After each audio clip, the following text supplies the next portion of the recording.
సోదరులకి నమస్కారం. మాట్లాడితే పాడి కౌశిక్ని ముందర పెట్టి పబ్బం గడుపుకుంటున్నటువంటి బీఆర్ఎస్ నాయకులు స్వతహాగా మీ పార్టీలో ఎదిగినటువంటి ఒక్కరు కూడా వచ్చి మాట్లాడతలేరంటే బీఆర్ఎస్ పరిస్థితి ఎట్లా ఉందో ఒక్కసారి అర్థం చేసుకోవాలి.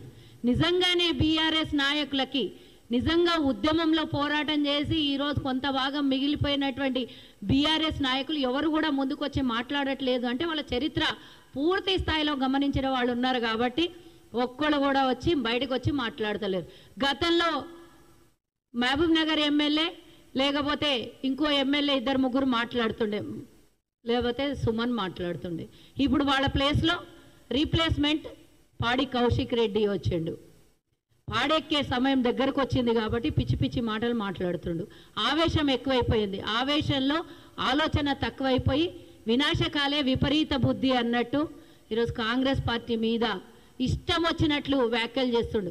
ఈరోజు నేను కాంగ్రెస్ పార్టీ మీద కాదు, మా తెలంగాణలో ఉన్నటువంటి అరభాగం కన్నా ఎక్కువగా 51% ఉన్నటువంటి మహిళల్ని ఉద్దేశించి నువ్వు ఏదైతే అవమానం చేసినావో దాని గురించి మాట్లాడదలుచుకున్నాను. నేను మాట్లాడితే కాంగ్రెస్ పార్టీని తిట్టి పోస్తున్నావు కదా. అసలు తెలంగాణ ఉద్యమంలో తెలంగాణ కోసం కొట్లాడినటువంటి భాగస్వామ్యం ఎంత? నువ్వు ఆంధ్ర పెత్తందారులకు పబ్బం కట్టి నువ్వు ఆ రోజు వైఎస్ఆర్సీపీ రాళ్లు పట్టుకొని తెలంగాణ ఉద్యమకారులని తరలించి కొట్టినటువంటి చరిత్ర నీది.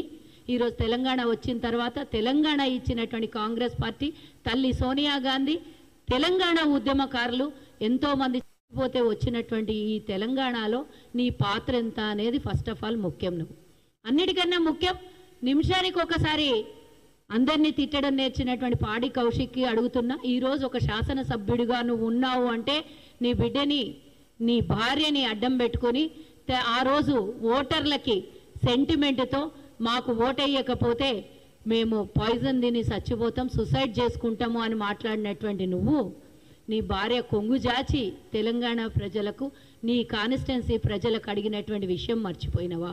మరి అక్కడ ఉన్నటువంటి ఓటర్లు నీకు ఓటేస్తే వాళ్ళు మహిళలు కాదా? ఈరోజు మహిళల్ని అవమానపరిచి గాజులు చీర సారే పంపిస్తా నువ్వు అని మాట్లాడినావు, మొగోళ్ళు అయితే అని మాట్లాడినావు. అదేందో నీకే తెలవాలి కానీ దాని విషయం నేను అంత పెద్దగా పోదలుచుకోలేదు. కానీ దమ్ముంటే అని మాట్లాడినావు. నీకు ఎంత దమ్ముందో అందరికీ తెలుసు. కాంగ్రెస్లో పెరిగి రాహుల్ గాంధీ పక్కన డ్రైవింగ్ చేసి కూర్చున్నటువంటి నువ్వు రాహుల్ గాంధీని ప్రశ్నించే స్థాయికి పోయినావు అంటే అసలు ఎక్కడి నుంచి రాజకీయం నేర్చుకున్నావు?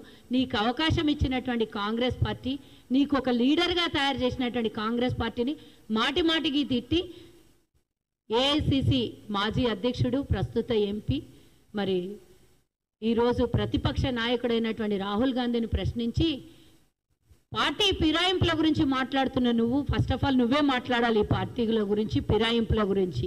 వైఎస్ఆర్సీపీ, కాంగ్రెస్, బీఆర్ఎస్ అడక తినేటానికి 60 ఊర్లంట, వండుకొని తినేటానికి ఒక్క ఇల్లు అంట. ఇట్లా కేసీఆరే వేరే పార్టీ నుంచి వచ్చి పార్టీ పెట్టుకున్నాడు. టీడీపీ నుంచి, కాంగ్రెస్ నుంచి అన్ని పార్టీలు తిరిగేసి వచ్చినటువంటి మీ నాయకుని గురించి మాట్లాడాలి కదా నువ్వు. ముఖ్యంగా 12 మంది ఎమ్మెల్యేలని కొనుగోలు చేసినప్పుడు ఈ పార్టీలు ఉంటాయి కదా నువ్వు. అప్పుడు ఎందుకు నోరులు ఇవ్వలేదు నీకు? అంటే ఈడుండి ఆడ అన్నం తిన్నావా నువ్వు? 12 మంది వెళ్ళిపోయినప్పుడు ఇదే మాట ఎందుకో మాట్లాడలేదు? ఆ రోజు నువ్వు పార్టీలో భాగస్వామ్యం కదా. ఇప్పుడంటే శాసనసభ్యునివి, కానీ అప్పుడు కూడా నువ్వు పార్టీలో ఒక నాయకునివి కదా. అప్పుడు కూడా ఎందుకు ఇన్ని మాటలు మాట్లాడలేవు?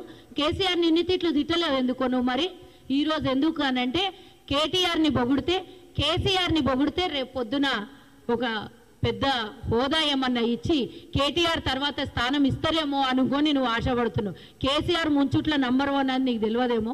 కేటీఆర్ అంతకన్నా ఎక్కడ ముంచుట్ల నంబర్ 1. నువ్వు తిట్టి నువ్వే అనవసరంగా రేపు పొద్దున ఇందాక మా సోదరి చెప్పినట్టు డిస్క్వాలిఫై అయినాయితావు, లేకపోతే మహిళలతో చెప్పు దెబ్బలన్న తింటావు. వాళ్ళకేం పోయింది? వాళ్ళకేం నొయ్యలేదు. నీతో తిట్లు తిట్టిపించి నీదే జీవితాన్ని నాశనం అయ్యే పరిస్థితికి తీసుకొస్తున్నారు బీఆర్ఎస్ వాళ్ళు.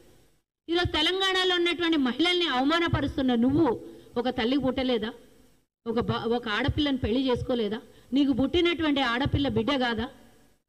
కేవలం కేసీఆర్ బిడ్డ కవిత లిక్కర్ వ్యాపారం చేసి జైలుకు పోతే ఆమె అంతకుముందు బతుకమ్మ ఆడినటువంటి తెలంగాణ బిడ్డ, ఆమె ఒక్కతే మీ టీఆర్ఎస్ పార్టీలో మహిళ. ఆమె జైలుకు పోయినా పర్వాలేదు, ఆమె లిక్కర్ వ్యవహారం చేసినా పర్వాలేదు. కానీ తెలంగాణలో ఉన్నటువంటి మహిళల్ని మీరు అవమానిస్తారా?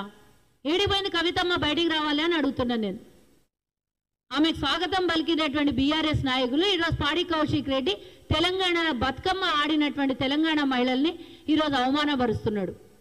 నీకేమైనా శాతనైతే దమ్ము ఉంటే కోర్టు పరిధిలో ఉన్నటువంటి ఎమ్మెల్యేల విషయం మాట్లాడదలుచుకోకుండా నీకు దమ్ము ఉంటే వాళ్ళతో పోటాపోటీగా మాట్లాడు, వాళ్ళతో యుద్ధం చెయ్యి. కానీ మహిళలని అఘోరపరిచి మహిళల్ని ఉద్దేశించి గాజులు పంపిస్తా, చీరలు కట్టుకొని మాట్లాడు, చీరలు కట్టుకొని వచ్చి ప్రెస్ మీట్ పెట్టు, చీరలు కట్టుకొని వచ్చి వ్యవహారం చేయని మాట్లాడుతున్నావు. మేమందరం ఇక్కడ మహిళలం ఉన్నాం, మేము కూడా నాయకులం ఉన్నాం, చీరలే కట్టుకుంటాం మేము కూడా. మరి మేమందరం రాజకీయం చేయట్లేదా? మేమందరం నాయకులుగా ఎదగలేదా? మేమందరం వ్యవహారం చేస్తలేమా? అంటే చీరలు కట్టుకున్న వాళ్ళందరూ శాతగానోళ్ళ? శాతగానోళ్ళు ఎవరన్నా ఉన్నారంటే అది బీఆర్ఎస్ దొంగలందరూ అనేది ఈ సందర్భంగా తెలియజేయాలి. దొంగలందరూ కలిసి ఊళ్ళు అమ్ముకున్నట్టు మీరు అందరు కలిసి ఊళ్ళు అమ్ముకొని 12 మంది పోయినప్పుడు ఒక్కొక్కరు కండువా కప్పలేదు కేసీఆర్ అని చెప్తున్నావు. ఈరోజు 12 మంది ఆయన ఫామ్ హౌస్లో నుంచి బయటకు వస్తే కదా ఒక్కొక్కరు కండువా కప్పేది. 12 మందిని ఒక్కసారి బర్ల దొడ్డిలో బర్లను కొన్నట్ల కొనుక్కొని ఒకళ్ళకి మంత్రి పదవి ఇచ్చి, ఒకళ్ళకి జిల్లా పరిషత్ చైర్మన్ ఇచ్చి, ఒకళ్ళకు కాంట్రాక్ట్లు ఇచ్చి, ఒకళ్ళకేమో చైర్మన్ పదవులు ఇచ్చి, ఇట్లా రకరకాలుగా పదవులు ఇచ్చి బయటికి వెళ్ళి వచ్చిన వాళ్ళకు మీ నాయకుడు ఇప్పుడు ప్రజెంట్ ఉన్న మీ నాయకులు పదవులు ఇవ్వచ్చు, పార్టీ ఫిరాయింపులు చేయొచ్చు, సిఎల్పిని విలీనం చేసుకున్నానని ప్రకటించవచ్చు. ఇన్ని చేసినటువంటి వాళ్ళకు ఒక్క మాట కూడా మాట్లాడవు నువ్వు. ఎందుకంటే ఏ ఇంట్లో తిని ఆ ఇంటి మాటలు మాట్లాడేటో నువ్వు. ఈడున్నప్పుడు ఈడ, ఆడున్నప్పుడు ఆడ, ఏడుంటే ఆడ మాటలు మోచెట్లు నీవి. అరే సిగ్గుండాలే నీకు పాడి. ఏ పరిస్థితిలో నుంచి నువ్వు గెలిచినవో ఆ రోజు కాంగ్రెస్లో ఉండి నేను 5,000 ఇస్తా, 10,000 ఇస్తా, సభకు రండి అని కాంగ్రెస్లో నేను టీఆర్ఎస్లో చేరుతున్నా, నాకు టీఆర్ఎస్ టికెట్ ఇస్తా అన్నదని కాంగ్రెస్లో ఉన్నప్పుడు నువ్వు మాట్లాడు. నీకెందుకు సస్పెండ్ అయినావో, ఆ రోజు కాంగ్రెస్ పార్టీలో నుంచి ఎందుకు తీసేసినో ఒకసారి గుర్తు చేసుకో. ఈ చరిత్ర దరిద్రం కూడా చరిత్ర నీది. ఇట్లాంటివని వచ్చి నువ్వు ప్రెస్ మీట్లు పెట్టి శుద్ధపూస మాటలు చెప్పి నేనేదో ప్రతివత శిరోమణికే నేను అధ్యక్షుణ్ణి అన్నట్లా మాట్లాడితే నీ చరిత్ర ఎవరికి తెలియదు. ఇంకొకసారి గిట మహిళల్ని కానీ కాంగ్రెస్ పార్టీని కానీ నువ్వు వ్యంగ్యంగా కానీ ప్రెస్ మీట్లు పెట్టి మాట్లాడినావు అని అంటే చెప్పు దెబ్బలు కొడతారని మా సోదరు చెప్పినట్టు వాళ్ళు ఎవరో తెలంగాణ ప్రజలు కాదు, మేమిడ వేదిక మీద ఉన్నటువంటి 5 మందిని చెప్పు దెబ్బలు కొట్టడానికి. ఇంతకు మించి నేను మాట్లాడదలుచుకోలేదు. బహిరంగంగా మహిళా సమాజానికి మొన్న కేటీఆర్ మహిళల్ని అగౌరవపరిచే, అంతకుముందు నువ్వు గవర్నర్ని అగౌరవపరిస్తే మళ్ళా మొదలైన సీతక్కని అసెంబ్లీలో అవమానపరిచినావు. ఇప్పుడు మళ్ళీ వచ్చినావు మహిళల్ని అవమానపరచడానికి. నీకు అసలు మామూలుగా లేదు. నీకు ఓసారి పడితే కానీ నీకు అర్థమయ్యేటట్ల లేదు. నువ్వు బయటికి ఎట్లా వెళ్తావు చూస్తాం బిడ్డ, క్షమాపణ చెప్పకపోతే అని తెలియజేస్తున్నా.